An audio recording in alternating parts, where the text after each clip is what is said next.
Welcome back to Northwest City Politics in the Know with Juanita.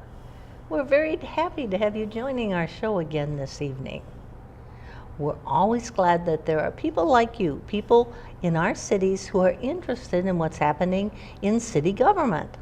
Because it is really important for good government that there be a flow of information back and forth between the mayors, the city council, the city staff, and the residents. They need to hear from you. They need to hear from you when it's an idea or issue that's important to you, but also they need to hear from you when they're doing the right thing and you're glad to see what's going on. So we're glad that you're joining us. If you haven't seen our show before, each week we'll have somebody on from one of the 9 cities in Northwest Community Television's viewing area to update us on what's happening in that particular city, what's just occurred or what might be occurring in the future. And tonight, we're very, very happy to have Duane Poppe come back to us. He's the mayor of Osseo. Thank you. Thank you. You've been on our show a number of times before, Yes, right? Yes.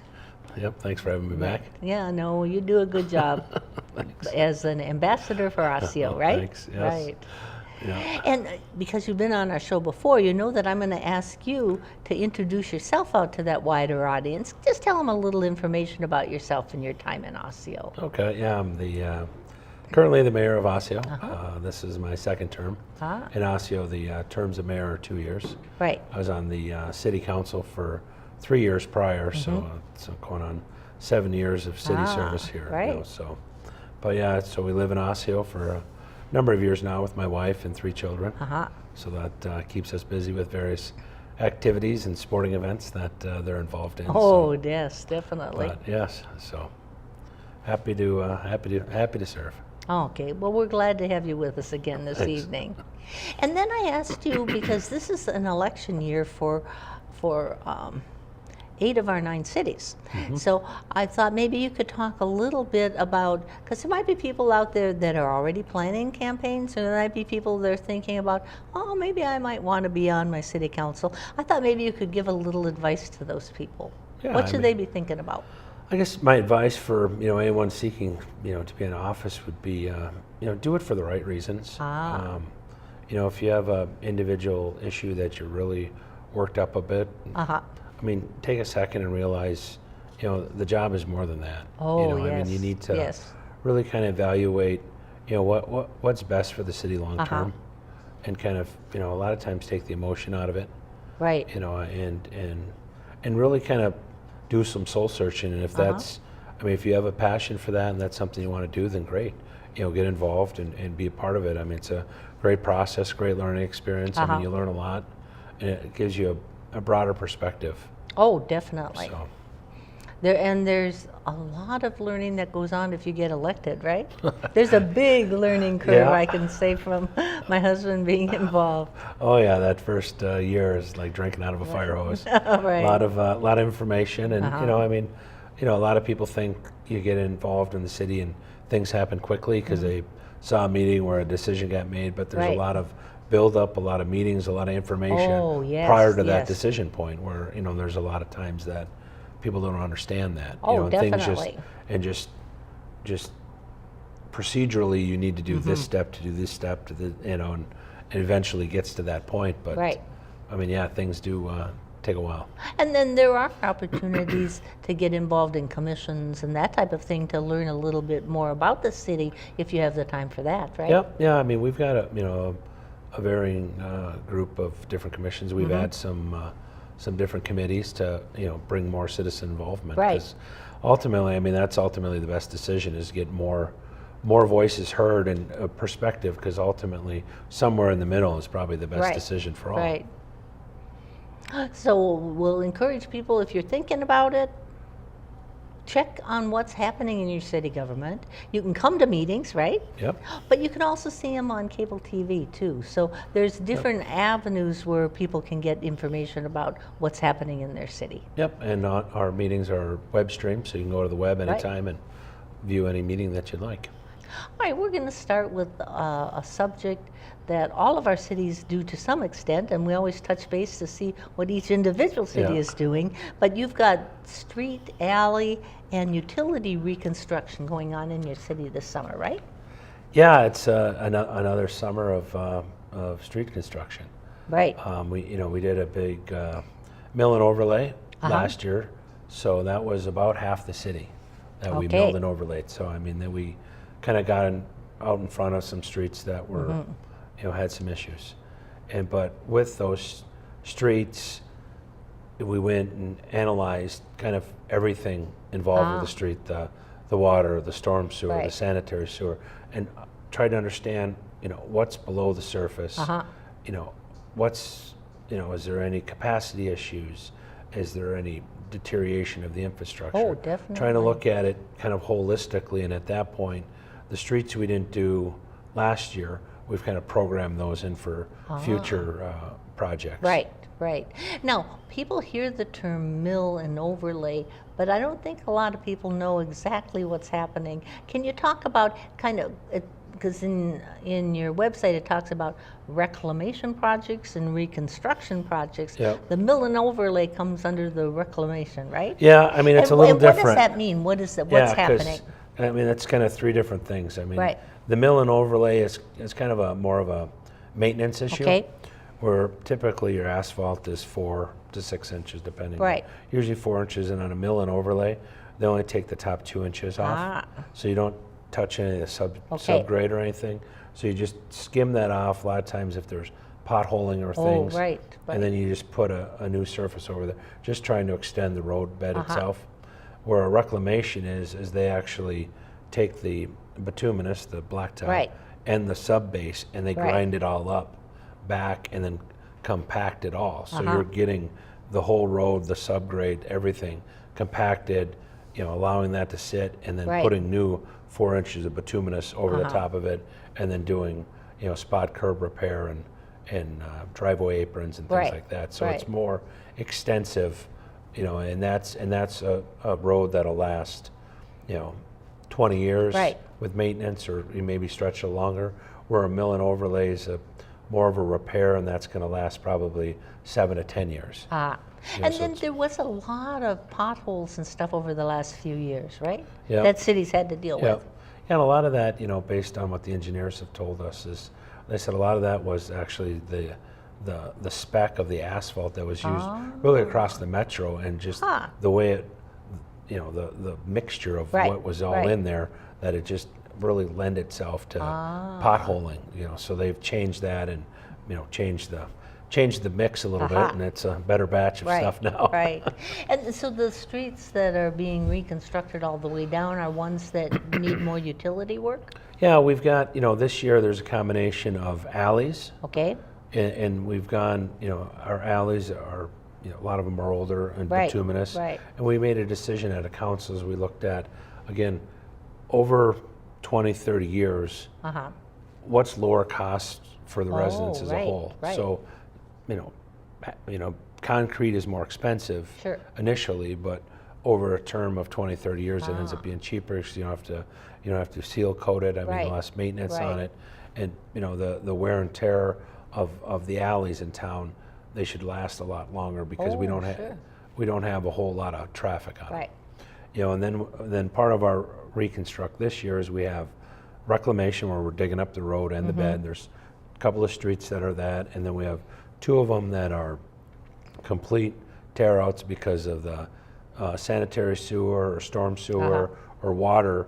There was issues with the infrastructure Sure. under the road. Right. So those, obviously, the ones that didn't get milled and overlaid last year, that we started on those this year. So the roads are completely, the curb, gutter, sidewalks, everything's completely dug up on those. So, and that's happening, as we speak. So in terms of having done something to all of the streets in your city, how long will that take? Yeah, what we did was, part of last year's Right. kind of analysis is, we did a PCI index where it tested the bituminous and thickness and, Right. age and density and all these, analytical factors. And Right. what we did, we took that, laid it over with the substructures with the water, sanitary storm. And again, as we mentioned, the holistic look at it, milled and overlay the streets that are fine, that can last, 10 years. Right. Didn't do the ones that, have some sort of issue Uh-huh. underneath them, and we mapped out, and it's it started this year. It's an 8-year, okay. plan. So Right. over 8 years now, then all the streets will have been redone in town, and all the corresponding utilities under the ground. Right. And at that time, at the end of 8 years, some of the streets we milled and overlaid will probably now need something. Sure, sure. So I mean, it's that continual process right, of trying definitely. to, and I mean, we're trying to, the roads were an issue that, we tried to get out in front of, because right. they were really neglected since the early 90s. So I mean, our roads were in pretty bad shape. Right. So we've really kind of made a plan and tried to, stick to it to get out in front of it. Well, and it's a very visible part of your city, so it has to affect the attractiveness of houses for being bought and sold, right? Yeah. I mean, we're installing the new, handicap ped ramps. I mean, just all those little things Right. that, you just need to do to, help, everyone move around the city. Right. Now, people that live in Osseo, where can they go to find out what streets are involved, or maybe to get updates on what's happening in the process? Because there's a little bit of interruption with your life when it happens. Yeah, I right? mean, street projects are never fun for anybody. I mean, right. people working on the site to the people living in those Yeah. work zones. And one thing this year is what we've set up is, on the city website, you can go there and it will give updates, but also the contractor has set up a website specifically for the job. Okay. And then there's a person, an overseer Right. person that's there every day, and then he handed out, a flyer to every door, Okay. has his phone number on it, has his contact information, so that all the people that are in those affected area have a direct Right. contact with the engineering firm, so they can get their questions answered and understand directly. directly. That's a good idea. Yeah, and then they can also, I mean, it's published on the web also, Sure. that individual construction site, and also it's on our city website too, if you want to go there. So. But the city website would have a link to the Correct. to the contractor. Yep. And so the person to contact would be actually the actual the contractor that's running the work. Yep. I would think you could get the best answers that Yeah. way than going Yeah, through a number exactly. of people. Yeah, so we're not playing Right. telephone, and the information gets a little adjusted over time. Right. Now, how does Osseo handle the payment, the assessment for the streets? Every city is a little different. Yep. We go 50-50 with Okay. that. So, and then taking on the assessment to the homeowners, Right. and assessment to the individual people affected by those improvements. Right. And it was interesting. The improvements came in considerably less than what we anticipated. Oh, So I mean, that's it ended cool. up being a little lower than we Right. originally expected. So which ended up good. So. So at this point, your construction is underway, right? Because we've had Yeah. a nice spring. Yeah, I was pretty surprising when Yeah. they said they were going to be in there in, April. Right. Usually it's end of May, and hopefully, Oh, right. hopefully get it going. But yeah, they're in their full bore right now. So. So anybody that's in an affected area has gotten information on the whole process. Oh yeah. So that you Yeah. kept everybody well Yeah, that was informed. one thing that we really stressed based on some projects that have happened in the past, that we really need to increase the amount of communication Right. to residents and make sure the information is available in a lot of different ways. Right. And just stuffing a flyer in somebody's front door Right. doesn't count. Yeah, I mean that. Well, I talked to. Well, no, you didn't really talk to everybody. By a lot of people don't check their front door. They Right. come in their Right, garage and go in right. the house, and if Yeah. somebody's not at the front door, they don't Yeah. know there's a piece of paper shoved in it. So we until said- until their street is torn up and Yeah. they're saying, "What's going on?" yeah, they fire out of the front door, and they're, what's this? So yeah, so we told them, communication is really key. And I mean, Oh, I think, in anything, I mean, the more you communicate, the less ambiguity there is, Oh, right. and less speculation and Right, rumors right. happen, and just get the word from the horse's mouth. Right, right from the start. Yeah, exactly. Now we'll move on to summer events that happen in Osseo. How long has Osseo been having the music and movies in the park? Because you've been doing that for quite a while, right? We're just talking about that actually tonight at the house and about it. And we're trying to think, well, how long has it been? And well, my daughter will be 14 Okay. on Monday. She said, well, I remember ever since she's been a kid. So I yeah. mean, it's probably been 14, 15 years Sure, we've been doing sure. it. So I mean, it's one of those great kind of small town community Yeah. type things that, I mean, we just love doing in town, just bringing people together. Yeah, and it's a very popular event, isn't it, for the number of people that turn out? Yep.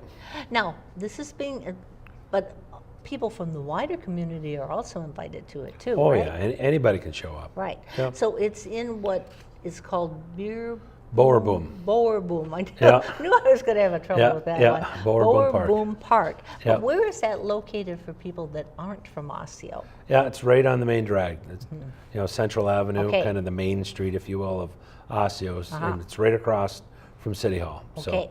So it literally across the street from the water tower. So if you can Okay. see the water tower, that's where the park is, across the street to the east. So And it'll be a mixture of music and movies, right? yep, yeah. This year they've changed it up a little bit.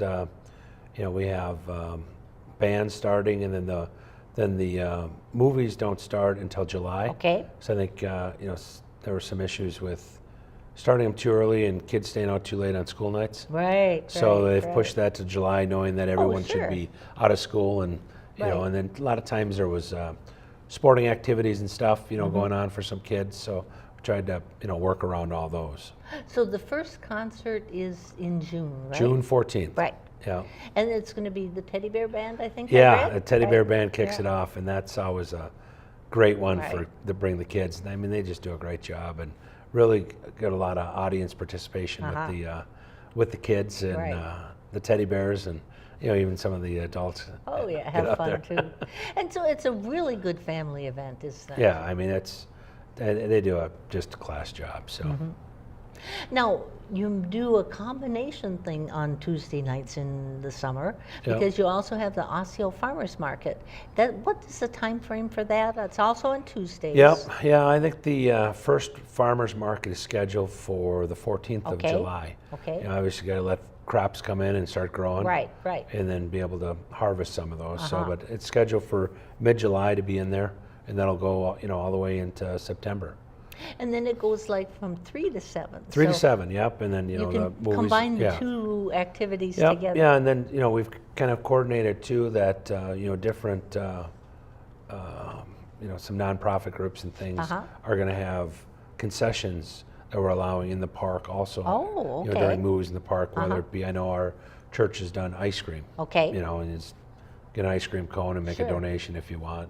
So there's some of those. We're allowing more of that to happen in the park to bring again just other community organizations to make them aware of the different service offerings that we have Right. within the city to people that may not know that live there, or just Oh, from definitely. the greater Northwest Metro.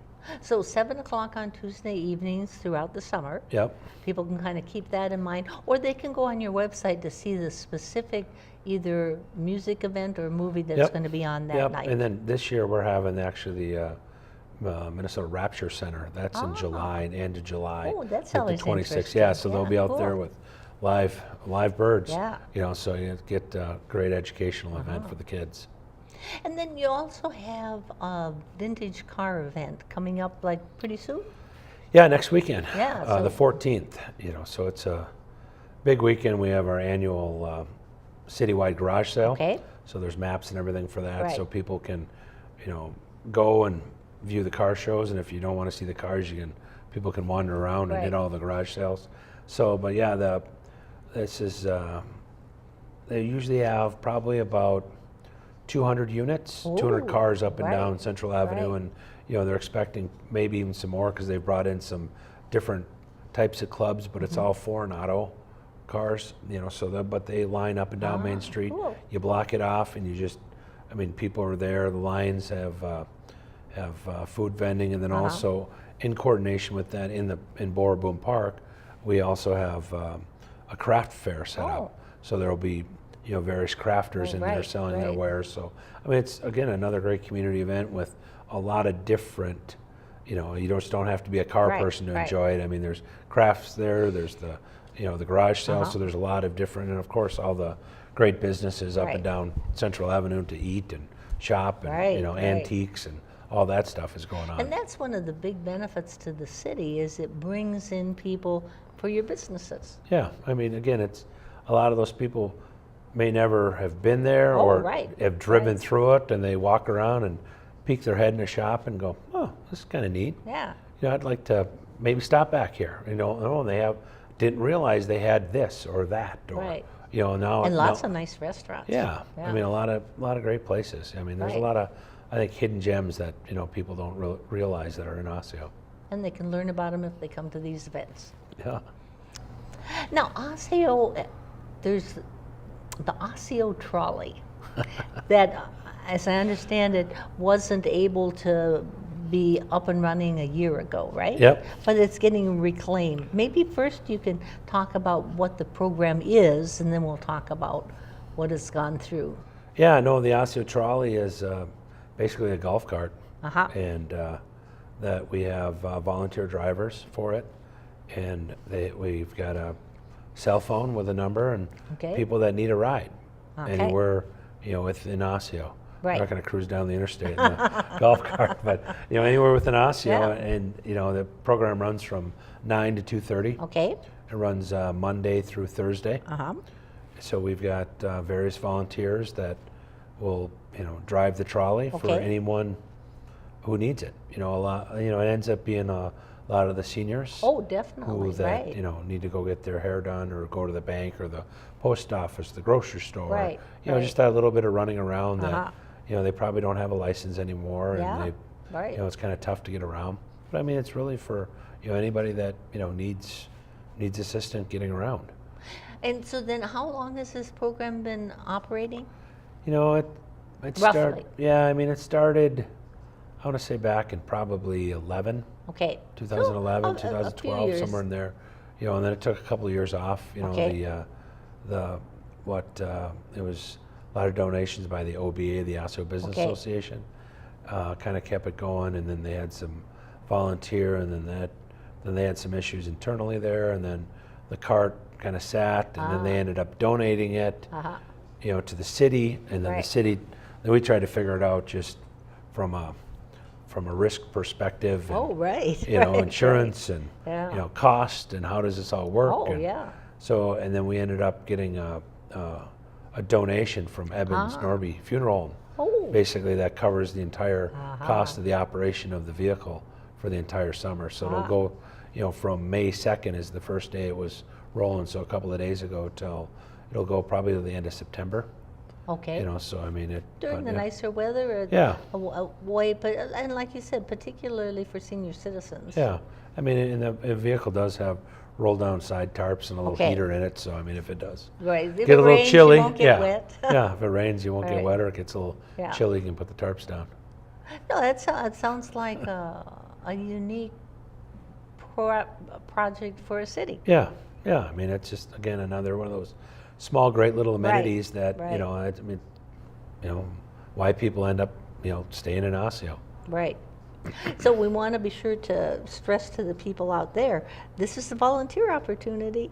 If you want to become involved, we'll put up the phone number. Is it just City Hall they should call? Yep, you can talk to Karen at City Hall. Okay, talk to Karen at City Hall, and she can get you involved in the process, because they definitely need volunteers for the summer. Yep. You got enough to get started, but more volunteers always helps. Always the more the merrier. Right. Okay, one of the distinguishing things about Osseo is your water tower, right? Yes, the water tower. And that's been, currently it's not being used for water, but it's an important issue for many people in your city, right? Maybe you could talk a little bit about that. Yeah, the water tower. It's been, it's been abandoned for, it's been 15 years or better, because we get our in Osseo, we get our water from Maple Grove. Okay. It got to the point that was maybe early 2000s. They made the decision that they needed, because there was a well system before, and they needed a water treatment facility. We just don't have the land mass to do it, and the cost of an engineer, and to build it, I mean, everything involved with it. So that time, and that was years before I was involved, the council at that time made a decision to, basically buy our water from Maple Grove. So I mean, we're kind of surrounded by them anyway, so it just made sense. So so once that happened, they abandoned all the water towers. and it just really become kind of the icon. I mean, that tower's, you know, over 100 years old sitting there. Oh, right. And that was one thing that we've looked, and we've gone through the process of, we get a grant to hire a consultant to write a grant to go to the next step to get a grant to go to the, I mean, and now we're at the point where we've looked to see if we can put it on the National Historic Register. And now we got the grant for the person to write the request to put it on there. Okay. Once that's done, we submit it, see if they say yes or no, and at that point, then we evaluate what grant opportunities there are for us for rehabbing it, and then kind of what are the kind of guidelines that we have to live by if we do it. Right. You know, and it's one of those things that it's going to take some significant dollars, tunes of like hundreds of thousands of dollars to keep that thing up, you know, and rehab it to a point, you know, repaint it and do everything that it needs to be done to it. So I mean, we're kind of going through that process and trying to understand truly what it is that, I mean, if it's $400,000 to keep it up, I don't know where that money's going to come from. But you need information, and so that you're in the process of seeking that out. Yeah, I mean, because I mean, it is kind of the icon of the city, you know, I mean, it's everyone, you know, we hear a lot of things, it's the wayfinding of, I always know I can find Osseo when I see the water tower, you know, so. And I mean, it's a neat part of the history. I mean, you look back in the old photos, and I mean, when it was just City Hall there and a dirt road, I mean, the water tower was there. You know, it was the stop between here and St. Cloud, you know, from Minneapolis to St. Cloud. It was an important point. Yeah, so so I mean, it has that kind of historical significance, and we, you know, incorporated that into our logo last year when we redesigned our city logo and city colors and things. So, yeah, I mean, it is, you know, an important part. So we're just trying to fully understand the ramifications of what it is, what it can be, what are the costs, and, you know, trying to make the most informed decision about it. So it's important to take the time to do that, right? Oh yeah. And I'm sure you get people lobbying you on both sides of the issue, right? Oh, I like everything, you know. But just to let people know that you're in the process of looking to get it on the National Historic Area. Yep, and try to understand what that means. So you want to know, can it get there? Yeah. But you also want, if it got there, then what does that mean for you? Yeah, what does that mean to us? Because I mean, I know, like Elk River did it, you know, and their water tower is, and I mean, they're still trying to find the money to get it done. You know, so it's like we don't want to handcuff ourselves. And, you know, again, we're just trying to fully understand what the issue is and kind of be able to vet it out. Oh, and that takes time, right? Oh, yeah. Well, I want to thank you so much for taking the time out of your busy schedule and filling in our audience on what's happening in the city of Osseo and up-and-coming events. We'll encourage you to tune in next week for part 2 of Osseo's Issues. We're glad you've been with us, and we hope you will continue. Bye.